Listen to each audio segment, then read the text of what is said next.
Alright, what's up everyone? I am in Nungwa in the Teshi zone. I've been out for I think like 22 months now.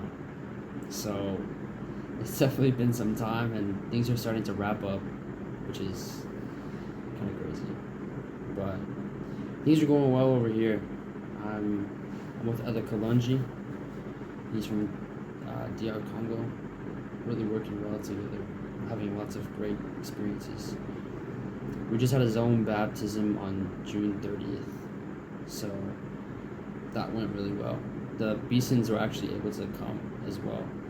So that was my third zone baptism that I've had on my mission, which all of them had like, I think like 18 or 19 each, which was super cool. And on that day, June 30th, was the last day that we would be together as the Ghana Accra mission, because our mission was being split and like a new mission was being created. So on that day, we had 134 baptisms as a mission. And in the month of June, we had 319. Or maybe it was 316. 316 or 319, I can't remember. But it broke the mission record, which this mission has been running since 1985. So it's been a while. We broke that record on our last day together, which was really cool.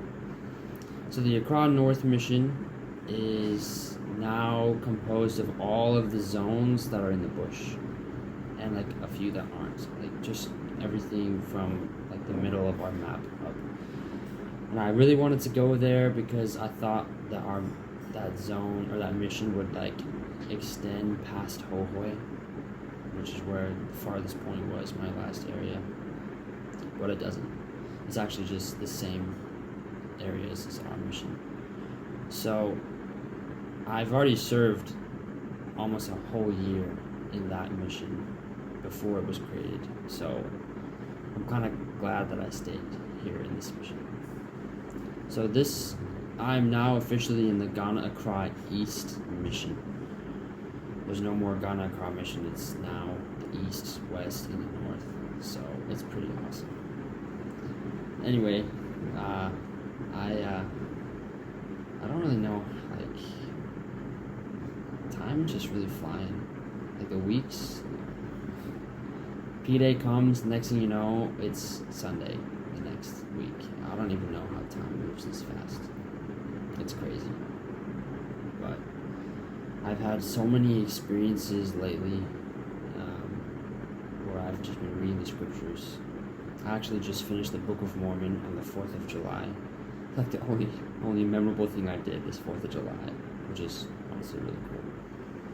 But I finished the Book of Mormon, and I had so many experiences that I was just reading the Book of Mormon, and my heart was just pounding so fast and just feeling overwhelmed from the Spirit. And there was just times where I would just take a moment and just cry. Honestly, I was just crying, just having so much gratitude for the scriptures that teach me the peace that comes and the things that I've reflected on in my time as a missionary.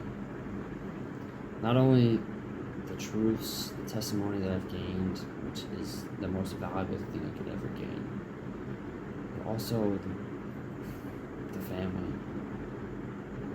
Many missionaries come out and they get to know other missionaries and have really cool relationships. But I feel like really special because, I mean, back home I don't have any brothers. I have a couple best friends and friends like that, but being here, especially with having companions for quite a long time, I've really made some brothers out here, which is just amazing. Having friends all over the world, all united in this cause, is just amazing. I don't know how else to say it. It's pretty awesome. So things are really, sometimes it makes me sad thinking about it, just coming home. I mean, obviously I'm excited to have, well, Let me just put it this way. I'm excited not to be camping for my life again. At least in the Africa style. As you can see, this room is pretty ghetto, but it's okay. I don't know. The spirit, the consecration is just special here. It's so hard. Oh my goodness, it's so hard. But it is one of the best things ever in my entire life. So I'm excited, but I'm also really sad to just think about that, because it's just such an amazing experience. So looking back at my time in a shaman is pretty crazy as well. That was the hardest point in my mission, hardest point in my life ever. That was like crazy. Not only, I'm sure you guys probably noticed in my previous videos, my face was like just going crazy with, I don't even know like if it was like boils or just cysts, acne, stuff like that. I don't even know. But that was terrible. That was terrible. There were so many trials that I didn't even know I would have to go through. Which, I mean, there's been much improvement, obviously, as you can tell. But the Lord is my strength. That's what keeps me going. I think it was definitely by divine design that I was transferred to this area after being so long in a shaman. There was so many days where I was just waiting to get transferred because it was so hard to live there. So hard. Like the slums. And coming here, it's like a new light that I saw. I got to be by the ocean. I got to not be in the slums as much. Still kind of the slums over here, but I was so grateful. I remember like the first week I came here, I just sobbing one night because I was so grateful to be out of that place. But the thing is too, I miss that place. Like, as horrible as I was physically in like living situations, I miss it because I had the most success I've ever had in my entire life. Most baptisms, most amazing members, relationships, companions. It was amazing. I had the true bittersweet combination. So it was, I look back all the time already with so many amazing memories of my experiences, my testimony, my friends, my family. That is all here in Ghana. I have a family over here. Of course, it's not blood, but it is amazing. My mission leaders, my companions, every one of them, I love them. My mutual friends, my companions, everybody. I have an amazing thing over here. So, yeah, this is kind of a different video, but I just wanted to talk a little bit about that because it's been on my mind a little bit.